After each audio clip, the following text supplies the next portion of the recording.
Il 2 giugno si terrà a Joppolo il solito classico appuntamento di Mangia e Passia, un evento dello street food, ne parliamo con il sindaco di Joppolo.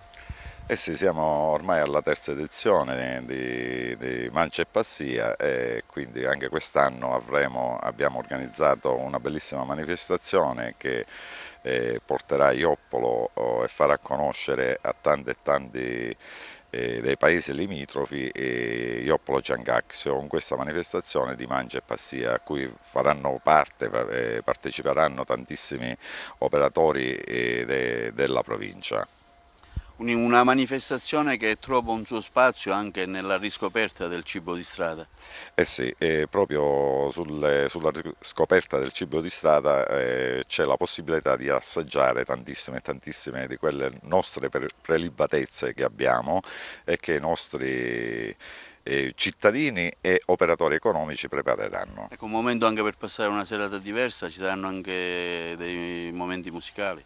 Sì, ci saranno dei momenti musicali con diversi gruppi, ma ci sarà un evento un po' particolare degli artisti di strada che intratterranno è uno spettacolo un po' particolare che io invito tutti a venire a vedere. Questa è chiaramente un'introduzione all'estate ioppolese che tanto richiamo fa non solo ad Agrigento ma in tutta la Sicilia.